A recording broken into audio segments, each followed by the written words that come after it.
মমতা বন্দ্যোপাধ্যায় 3 দিনের ওড়িশা সফরে গিয়েছে, রয়েছে নানান রকমের কর্মসূচি, রয়েছে নবীন পট্টনায়কের সঙ্গে বৈঠকের কর্মসূচিও। এখন আমরা সরাসরি ট্রাইব টিভির পর্দায় সেই চিত্র দেখাচ্ছি। মমতা বন্দ্যোপাধ্যায় সরাসরি নবীন পট্টনায়কের সঙ্গে বৈঠকে রয়েছেন। আমরা কালই দেখেছি মমতা বন্দ্যোপাধ্যায় জমি পরিদর্শনেও কিন্তু গিয়েছিলেন ওড়িশাতে। সেই চিত্রও কিন্তু ট্রাইব টিভির পর্দায় আপনাদেরকে এক্সক্লুসিভলি আমরা দেখিয়েছিলাম। এখন যে এক্সক্লুসিভ চিত্র আপনাদের দেখাচ্ছি, ওড়িশার মুখ্যমন্ত্রী নবীন পট্টনায়কের সঙ্গে কিন্তু মমতা বন্দ্যোপাধ্যায় সরাসরি বৈঠক করছেন। সেই এক্সক্লুসিভ চিত্র কিন্তু ট্রাইব টিভির পর্দায় আপনারা দেখতে পাচ্ছেন।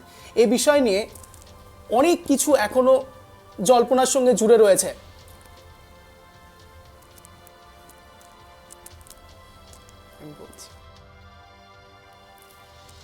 রাজ্যে নিয়োগ দুর্নীতিকাণ্ড, রাজ্যে একের পর এক নানান দুর্নীতির তথ্য সামনে আসছে। ট্রাইব টিভিতে আমরা সেই সব কিছুই দেখাচ্ছি, কিন্তু কিছু ভালো জিনিসও কিন্তু আমরা দেখাই। সেই ভালো জিনিসটা কি? অর্থাৎ রাজ্যের গেস্ট হাউস ওড়িশাতে থাকলে পরে আরও অনেক কিছু কিন্তু আমাদের দরজা খুলে যেতে পারে।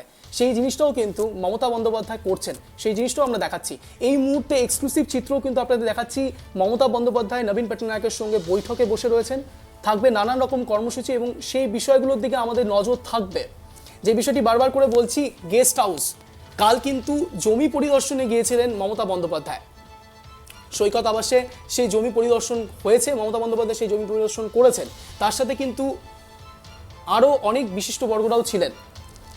এই একই বিষয়ের দিকে বারবার নজর তুলতে গিয়ে আমাদের যে বিষয়ের দিকে চোখ রাখছিলাম, মমতা বন্দ্যোপাধ্যায় এই মুহূর্তে নবীন পট্টনায়কের সঙ্গে বৈঠকে বসে রয়েছেন এবং এই বিষয় নিয়ে আরও বিস্তারিত জানবো। আমাদের সঙ্গে রয়েছে সরাসরি ওড়িশা থেকে দেবযানী। তোমার কাছে যে প্রথম প্রশ্নটা রাখবো, রাজ্যে নিয়োগ দুর্নীতিকাণ্ড, ওড়িশাতে আরও কিছু ভালো জিনিস আসছে, শুধুমাত্র নেগেটিভ নয়, পজিটিভও। মমতা বন্দ্যোপাধ্যায় কিন্তু সরাসরি গেস্ট হাউস ওড়িশাতে দেখছেন।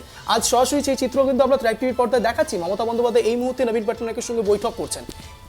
আরও যদি কিছু কিছু চিত্র যদি আমাদের সঙ্গে পরিষ্কার করো দেবযানী।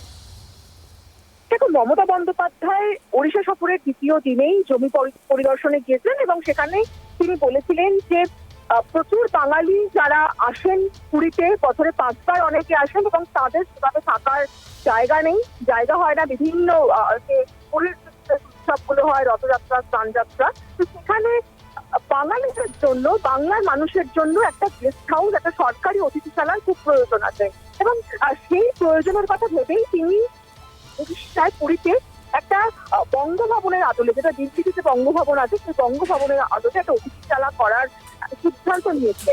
তারই জমি পরিদর্শন করতে গতকাল গিয়েছিলেন মমতা বন্দ্যোপাধ্যায় এবং তার জমি পছন্দ হয়েছিল, কিন্তু তিনি সেখানে জানিয়েছিলেন যে আজকে তার এই ওড়িশার মুখ্যমন্ত্রী নবীন পট্টনায়কের সঙ্গে বৈঠক হয়েছে। সেই বৈঠকে তিনি বিষয়টি জানাবেন এবং নবীন পট্টনায়ক তিনি চূড়ান্ত অনুমোদন দিলেই সেখানে বাংলার গেস্ট হাউস গড়ে উঠবে। আজকে সেই মতনই তিনি, আমরা দেখলাম বিকেল 4:28 নবীন ভবনে ঢুকতেন এবং তারপরেই তিনি এখানকার উড়িষ্যার মুখ্যমন্ত্রীর সঙ্গে কথা বলেন জমির ব্যাপারে এবং তারপরেই নবীন পট্টনায়ক তিনি জানিয়ে দেন যে তার জমি, যে উড়িষ্যার যে জমি জায়গা দেওয়া হয়েছে সেখানে বাংলা কোনো গেস্ট হাউস বানালে তার কোনো আপত্তি নেই। তো আমরা এটা বলতে পারি যে এই গেস্ট হাউস বানানো নিয়ে যে জমি জট ছিল সেই জট খুলে গেল।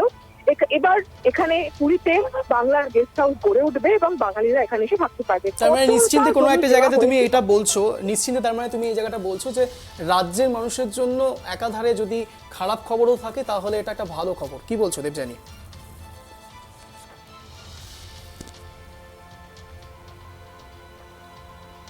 দেবযানী, যেটা বলছিলাম, যেটা তুমি এতক্ষণ জানালে আমাদের, যে রাজ্যের মানুষের জন্য একটা সুখবর, তো সেটাই বলছিলাম যে দেবযানী, একাধারে যেমন খারাপ খবরও আছে সেরকম একটা ভালো খবরও রাজ্যবাসীর জন্য অপেক্ষা করছে। কি বলছো? দেখো, অবশ্যই এটা তো বাঙালিদের কাছে একটা ভালো খবরই, তার কারণ প্রচুর বাংলার মানুষ আসেন পুরীটা অনেকের কাছে সেকেন্ড হোম, তো সেখানে এসে অনেক বেসরকারি লজ, হোটেলে উঠতে হয় তাদের, মানে অনেকের কাছে অনেক সেগুলো মনে হয় যে সাশ্রয়ী নয়, অনেক ভাড়া বেশি। সরকারি কোনো গেস্ট হাউস থাকলে সেখানে কম খরচে থাকার একটা সুবিধা পাওয়া যায়। তো এই বিষয়টা যখন আজকে পশ্চিমবঙ্গ সরকার এখানে যদি একটা গেস্ট হাউস করে তাহলে সেটা সেটা সব অবশ্যই বাঙালিদের মানে বাংলার মানুষের জন্য সেটা অবশ্যই ভালো একটা সুখবর হবে।